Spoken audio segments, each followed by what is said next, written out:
கிளியனூர் ஸ்ரீ திரௌபதி அம்மன் ஆலய அக்னி வசந்த விழாவை முன்னிட்டு தீமிதி திருவிழா சிறப்பாக நடைபெற்றது. விழுப்புரம் மாவட்டம் வானூர் வட்டம் கிளியனூர் கிராமத்தில் அமைந்துள்ள ஸ்ரீ திரௌபதி அம்மன் ஆலய அக்னி வசந்த விழா கடந்த சித்திரை 6ஆம் தேதி கொடியேற்றத்துடன் தொடங்கியது. இத்திருவிழாவின் 6ஆம் நாளன்று திரௌபதி அம்மனுக்கு தீமிதி திருவிழா நடைபெற்றது. முன்னதாக தீகுண்டம் முன்பு சிறப்பு பூஜைகள் செய்யப்பட்டு தீ ஏற்றப்பட்டது.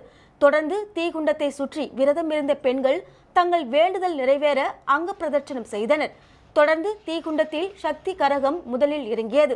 அதனைத் தொடர்ந்து விரதம் இருந்து காப்பு கட்டி கொண்ட ஆண் பக்தர்கள் ஒருவர் பின் ஒருவராக இறங்கினர். இதில் கிளியனூர் கிராம பொதுமக்கள் திரளாக கலந்து கொண்டனர். நிகழ்ச்சிக்கான ஏற்பாடுகளை கிளியனூர் காவல் நிலைய காவல் ஆய்வாளர் தலைமையில் கிளியனூர் காவலர்கள் செய்திருந்தனர்.